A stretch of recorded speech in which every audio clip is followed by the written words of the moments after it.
안녕하십니까.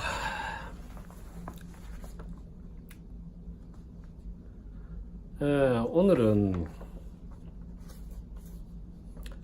도래 도마복음 강해 제가 조금 쭉 듣고 있습니다. 설교 비평이나 이런 거 한다고 계속 듣는 거 상당히 괴롭고 힘든 일이죠. 띄엄띄엄 한 2번 정도 듣고 있는데 한 반 이상 들은 것 같아요.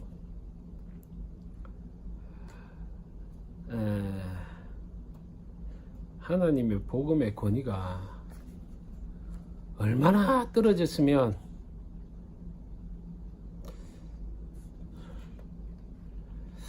이런 돌 같은, 개인적으로 볼 때는 수준 낮은 철학자에게 이렇게 비평을 받아야 하는 것인가 하는 생각을 좀 해보기도 합니다. 근데 이 강의는 사실 크리스찬들이 제가 볼 때는 반드시 들어봐야 됩니다. 왜 그러냐 하면요, 복음서와 성경의 그 유래에 대해서 상당히 공부되는 부분이 있어요. 공부가 되는 부분이 있고,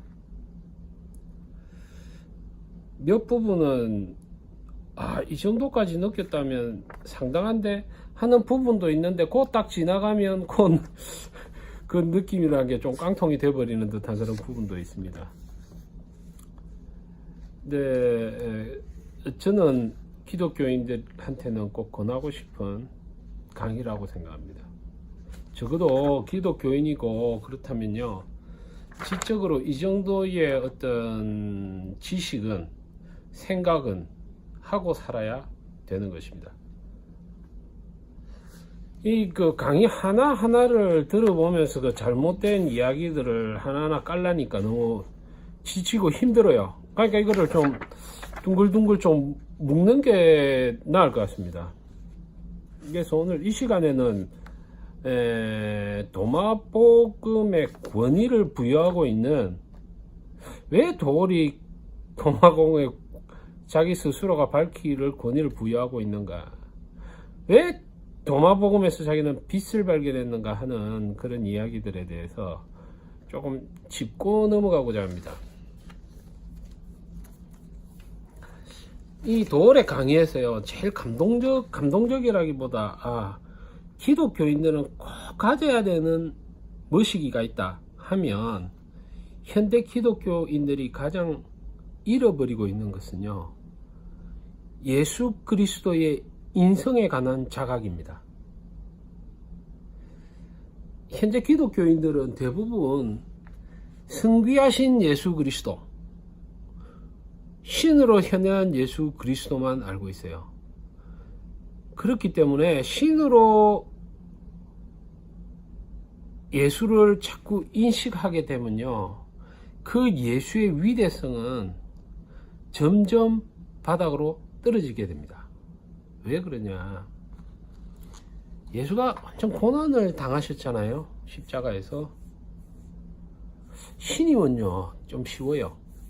그 고난을 당함이 신이면 쉽단 말입니다. 왜? 신이 짜들아 고통을 느낄까요? 또 신이 죽었다 자기가 살아날 줄 뻔히 알잖아요. 신은 미래를 아니까. 그러면 뭐 십자가에 내가 신이라도 못 죽을 일도 없어요. 죽기도 쉽고. 예? 그럼 아들 노는데 내가 가서 죽어주지. 신은 그렇죠. 예수의 신성이 강조되면 저는 예수를 나의 선생으로, 나의 신으로, 나의 아버지로 삼지 않습니다. 그분의 복음을 위해서 내가 할 일도 없을 거예요. 왜? 자기가 신이니까. 위대하지도 않죠, 별로. 그러나 온전한 예수였던 인간을 생각해보면 그의 가르침과 삶이 너무너무 위대한 것입니다.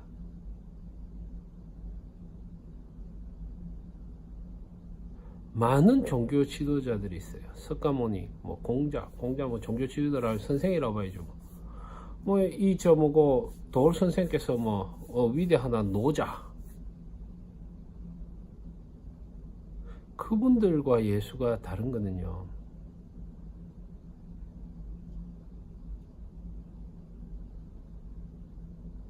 죽음으로서 자기의 생명을 던져서 해결해야 될 인간의 죄의 문제를 발견하고 죽음의 길을 자체에서 가신 인간 예수를 우리는 봐야 되는 겁니다. 공자나 노자나 다 제자들한테 존경받고 당대 선생을 존경받고 살았을 거예요. 그러나 예수는요, 너무 억울한 누명을 쓰고 십자가에서 죽었어요. 네, 그 죽음의 이유가 뭐냐? 죄인을 구원하겠다는 거예요. 인류에. 자기의 죽음으로 인해서 인류에 들어와 있는 죄의 문제를 해결된다는 것을 예수는 깨달았던 거죠. 그리고 그 길이 처참하고 죽음의 길이란 걸 아셨던 거예요. 그런데도 가셨던 거죠. 왜?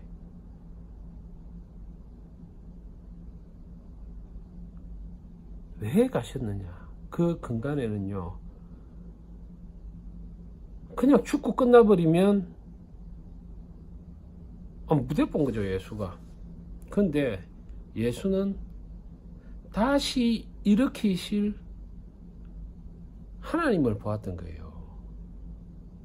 이게 굉장히 예수의 위대성을 마음으로 느낄 수 있는 부분이거든요. 나는 도리 이런 느낌을 가지지 못했을 거라고 봐요. 왜 도울의 말이 중얼중얼 매편에 온갖 유명한 철학자들의 신학자들의 말을 인용하면서 고급스러운 단어를 섞어서 강의하는데 그게 아무것도 없느냐? 정확하게 말씀드릴게요.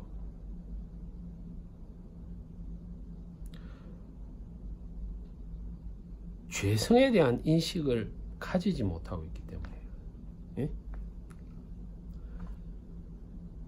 우리가 인생이 근본적인 철학적인 물음의 근본이 뭐냐면요, 왜 사느냐예요.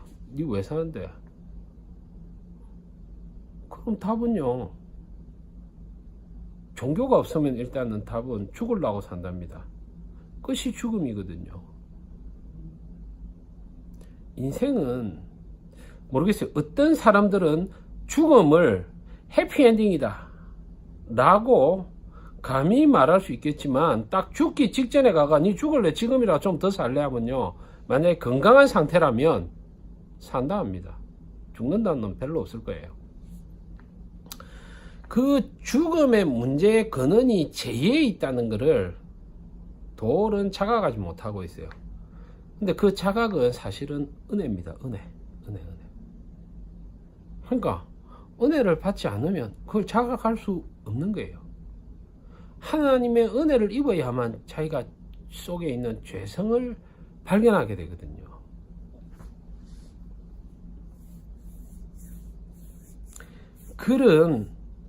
그러한 죄성과 죽음의 문제와 구원의 문제와 인류에게 사랑으로 이게 어떻게 인류가 하나가 되어야 되는가 하는 문제에 대한 해답을 예수는요,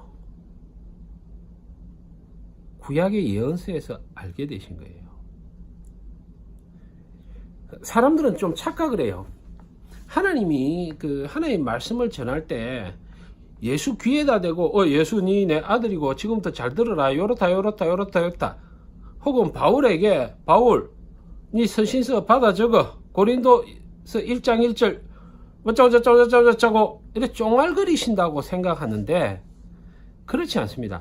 하나님이 인간과 커뮤니케이션을 하시는 방식은 그의 은혜를 입은 사람들에게 성령을 부어주사 그들의 감동으로, 그들의 언어로, 그들의 지식의 배경 하에서 깨닫게 하사 적게 하시는 거예요.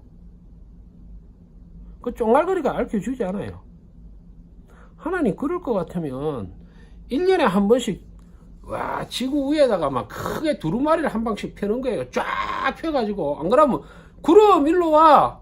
요한복음 1장 1절 구름으로 한번 쫙 글로 만들어가면 하나님이 와 말씀하시거나, 아니면 천둥 같은 목소리로 인간 지금부터 내가 하나님 말씀하셨으니까 들어라, 이렇게 커뮤니케이션 하셨을 건데 그렇지 않죠. 하나님이 피조물과 커뮤니케이션 하셨을 때는요, 지적인 배경을 마련한 사람들의 영혼을 감동시켜 하나님의 마음을 표현하게 하셨어요.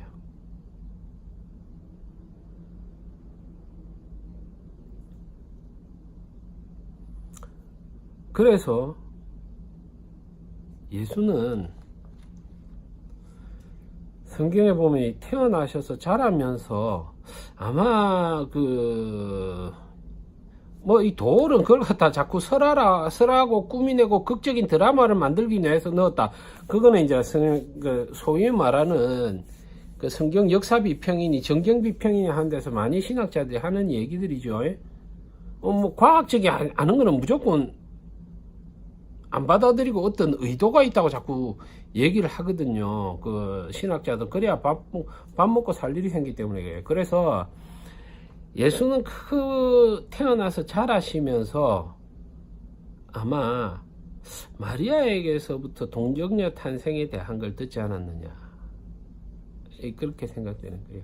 그러니까 예를 들어서 마가복음에 그 동정녀 탄생에 관한 게 딱 나오면 이 돌 얘는 뭐라 그러냐면 그게 설하다, 그 극적인 효과를 노리기 위해서 꾸며낸 이야기로 보는 거예요. 얘들은 그건 뭐냐, 돌에 이렇게 얕은 지식의 근원이 뭐냐면요, 제가 나중에 알게 됐어요. 얘는 왜 그러냐면 구약을 몰라요. 예수라는 사람의 지식, 한 인간으로 본단 말입니다. 그걸 볼 수 있는 것은 굉장히 중요한 거예요. 크리스찬들은 예수를 한 사람으로 볼 수 있어야 돼요. 인간 예수를, 청년 예수를 객관적으로 들여다볼 수 있는 능력이 돼야 됩니다. 그래야 예수 그리스도의 정말 놀라움을 발견할 수 있어요.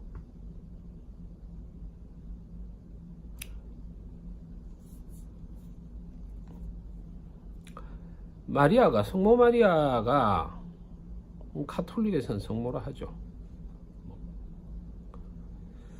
마리아가 아마 예수를 키우면서 정결한 몸에서 잉태된 사실을 아마 말씀하지 않았나 싶어요. 그러면 그걸 듣고 자라면서 또 그 이야기와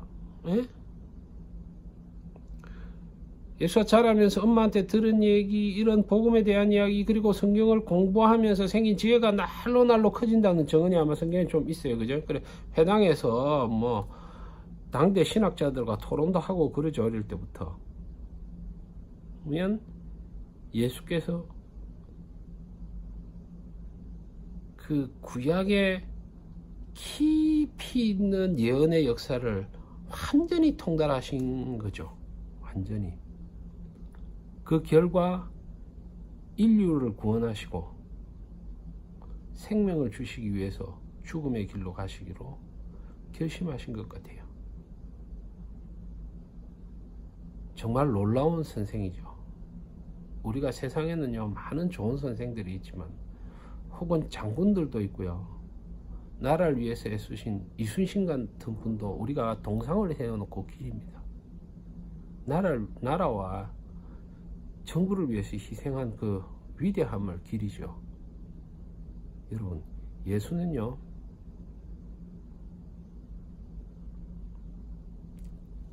종교를 만드는데, 객관적으로 그 언어를 써봅시다. 종교를 만드는데 죄인들을 위하여 내가 죽는 것만이 이 종교를 세울 수 있다는 걸 깨달으시고 그 길을 간 거예요. 죄인들을 위해서 죽겠다는 게 그 나이에 얼마나 놀랍습니까? 그러니까 신 맞아요. 제가 볼 때는 전 인류를 통하여 그런 분은 없었거든요. 신 맞습니다. 왜냐? 예수는요, 이사야서나 구약의 그 구석구석에 발견되어 있는 소위 말하는 크라이스트, 예? 예수 말고 크라이스트, 메시아의 삶이 어떻다는 것을 발견하시고 그 길을 가시고자 하신 거예요. 그 복음서 인용하면서 도울이 뭐라 그러냐면, 뭐 예수가 뭐 이것은 뭐 아직 비밀이니까 뭐 말하지 마라, 언제 해라, 뭐 이래 약국 감추는 걸 갖다가 굉장히 희화적으로 묘사를 하는데 아니에요. 그게 구약 성경에 있는 일자들을 맞추기 위해서 예수가 맞춰간 거예요. 죽는 날들을. 그거를 도울은 몰라요. 왜? 도울은 돌이기 때문에 구약을 모르거든요. 아니, 예수를 알려면 예수의 지식의 기본이, 예수가 자라면서 지식의 기본과 가르침의 기본 지식의 언어가 다 어디 있느냐? 구약에 다 있어요. 특히 선지서에 다 있단 말이에요. 선지서, 신명기서, 선지서, 요게 거의 다 있단 말이에요. 시가서하고. 근데 그 시가서가 이런 언어들을 아무것도 모르니까 예수의 말을 지 꼴리는 대로 해석하는 거예요. 그러니까 돌이죠. 돌.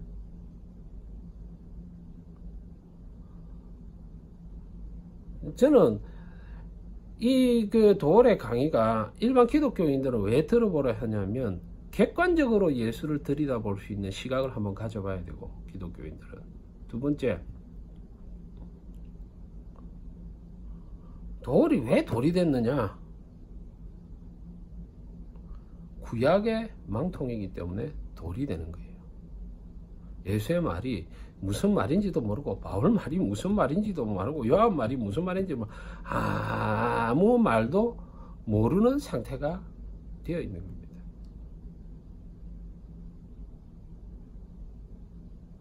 근데 그걸 아는 것은 은혜죠. 그리고 많은 크리스찬도 몰라요. 크리스찬들은요, 예수의 말이나 복음서를 이해하려면 구약을 빠삭하게 알지 않으면 절대 안 됩니다. 선지서 같은 경우는요, 진짜 빠삭하게 알아야 돼요. 예수가 어떻게, 예수는요, 예언의 성취거든요. 예수는 구약에 예언이 쫙 있고, 예수가 딱 예언을 성취시킨단 말이에요. 그러면 그걸 갖다 우리가 계시가 열려진 시대라 그러거든요. 예수가 구약을 어떻게 해석해야 되는 해석학을 완전히 다 제공해 준 거예요. 예? 그러면 요거는 나중에 신약 가서도 딱 적용돼요. 구약의 선지서를 예수가 해석하는 방식을 보면 신약의 선지서 예언서인 계시록과 혹은 군데군데 박혀있는 예언의 말씀들을 신약의 백성들이 예수가 구약을 했던, 해석했던 방법 내에서 그 길 안에서 해석을 해야 계시록의 말씀과 예언의 말씀들이 딱 마음에 들어오는 겁니다. 놀라운 청년 예수였어요. 그래서 저는 예수를 더더욱 존경하고 다른 선생들과는 비교할 수 없는 분으로 보는 거예요. 조금 더 사족을 달자면, 예수는 그 구약의 복음에서 참 몇 구절 없는 뭐를 받느냐? 메시아 크라이스트는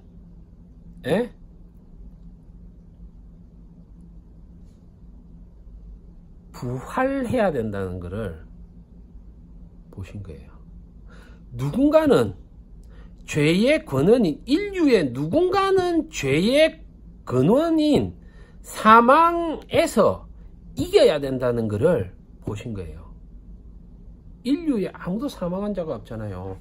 사망에서 이기는 걸 보여주려면 되져야 되거든요.